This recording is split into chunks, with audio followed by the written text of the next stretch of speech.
Shalom a todos, bem-vindos ao canal Ouça a Torá. Vamos continuar o Midrash da Parashá Mishpatim. Como se pune um assassino? Qual punição a Torá ordena para um judeu que mata outro judeu de propósito? Hashem ensinou a Moshe: se um judeu mata outro propositadamente, depois de ter sido advertido e de duas testemunhas terem visto o que ele fez, o Beit Din condena-o à morte. Eles matam o assassino cortando fora sua cabeça com uma espada, que é uma das 4 maneiras do Beit Din matar alguém. Se um judeu mata outro judeu acidentalmente, ele se refugia em uma Ir Miklat, cidade de refúgio, conforme a Parashat Masé. 4 tipos de punição de morte pelo Beit Din. Na época do Beit Hamikdash, se um judeu cometia determinados pecados, ele era sentenciado à morte. O Beit Din, de pelo menos 23 juízes, tinha que ouvir o caso. Os juízes jejuavam no dia em que tinham que decidir se alguém deveria ser condenado à morte. Depois de escutarem as testemunhas e discutirem o caso entre si, os juízes votavam. Somente se ao menos 13 juízes dentre os 23 concordassem com a punição é que a pessoa era sentenciada à morte. Existem 4 tipos básicos de pena de morte. Hanek, asfixia, o pecador é asfixiado. A Torá ordena a punição de Hanek por 6 pecados, entre eles fazer seus pais sangrarem e cometer adultério. Segundo, Ereg, decapitação. A cabeça do pecador é cortada fora com uma espada. A Torá ordena a punição do Ereg por 2 pecados, sendo um deles o assassinato de outro judeu. Srefá, queimação. O pecador era forçado a abrir sua boca e um líquido quente era derramado em sua garganta, queimando seu corpo por dentro. A Torá ordena a punição de Srefá por 10 pecados, a maioria deles relacionados a casamentos proibidos entre parentes próximos. Seklá, apedrejamento. O pecador é levado ao alto de uma plataforma de cerca de 4 metros de altura. Uma das testemunhas o empurra. Normalmente a queda já mata o transgressor. Se ele ainda sobreviver depois da queda, a outra testemunha pega uma pedra pesada e joga sobre ele. A Torá ordena a Seklá por 18 avirut, pecados, entre eles idolatria e Hilu Shabbat, profanação do Shabat. Por que Hashem ordenou que um judeu fosse morto por cometer determinados pecados? 3 das razões são: primeiro, isto ajuda as pessoas a não pecarem. Se um judeu sabe que será condenado à morte por certos pecados, isto o ajuda a controlar seu desejo de cometê-los, porque a pessoa não quer morrer, ela se conterá. 2. Isto ajuda o pecador a ganhar o Olam Rabá. Alguns pecados são tão graves que um judeu que os comete perde sua porção no Olam Rabá. No entanto, caso ele admita que errou e seja punido com a morte, Hashem o perdoa. Sua morte faz com que ele mereça o Olam Rabá. Antes de o pecador ser morto pelo Beit Din, lhe é dito: diga ao vidui, admita seus pecados. Se ele não sabe como dizer o vidui, ele simplesmente diz: que minha morte expie por todos os meus pecados. Terceiro, isto corrige o Hilu Hashem que o pecador causou. Quando um judeu faz uma haverá pecado, ele causa um Hilu Hashem, a profanação do nome de Deus. Aqueles que o viram ou escutaram sobre sua transgressão passam a considerá-la menos grave do que antes, porque outro judeu ousou cometê-la. Em seus olhos e mentes, a Torá inteira se torna menos importante, até mesmo o próprio Hashem é degradado. Isto é Hilu Hashem. Mas quando Beit Din castiga o pecador, e especialmente se ele é punido com a morte, o público pensará: quão grande e sagrada é a mitzvah de Hashem, se este judeu teve de pagar com a vida por não cumpri-la. A punição, portanto, é um Kiddush Hashem. Ela faz com que todos compreendam a grandeza de Hashem. Um judeu não pode ferir seus pais e não pode amaldiçoá-los.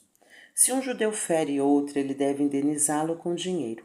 Mas no caso de um judeu que fere seus pais, a punição é mais severa. Se um filho é maior que bar ou bat mitzvah e fere de propósito seu pai ou mãe, até que saia sangue deste ferimento, o Beit Din pune este filho ou filha com a morte. Se um dos pais tem uma farpa, o filho ou filha deve evitar tirá-la, a menos que não haja mais ninguém para fazer isso, porque ele pode causar um sangramento no pai. Embora o filho ou filha esteja tentando ajudar seu pai ou mãe, é melhor que outra pessoa tire a farpa, para evitar causar um ferimento, ainda que sem intenção. A Guemará conta que o grande estudioso de Torá Rav nunca permitia que seu filho removesse uma farpa de sua mão ou pé. Um judeu é proibido de amaldiçoar seus pais ou zombar deles. Se um judeu acima de bar ou bat mitzvah amaldiçoa seus pais usando um dos nomes de Hashem, o Beit Din o condena à morte. A compensação por ferir alguém. Se um judeu machuca outro, por exemplo, dá um soco no seu olho ou dente, ou faz com que ele torça o tornozelo, o Beit Din faz com que ele pague por 5 partes separadas do dano. Primeiro, nezek, prejuízo. Se o agressor causa prejuízo ao corpo da vítima, o Beit Din faz com que ele pague pelo dano. Os juízes do Beit Din estimam quão menor seria o valor da vítima se ela fosse vendida como escravo e o agressor deve pagar a diferença. Segundo, tsar, dor. O agressor paga pela dor que causou à vítima. O Beit Din estima a quantia a ser paga. Terceiro, ripui, cura. O agressor deve pagar à vítima as despesas médicas ocasionadas pela agressão. 4. Shevet, compensação para o trabalhador. O agressor paga à vítima por cada dia de trabalho que ela perdeu devido ao dano que lhe foi causado. 5. Boshet, vergonha. O agressor paga pela vergonha que ele causou à vítima. Mesmo depois de o agressor ter pago à vítima tudo descrito acima, Hashem não o perdoa, a menos que ele peça perdão à vítima. A vítima não deve ser maliciosa e deve perdoar o agressor.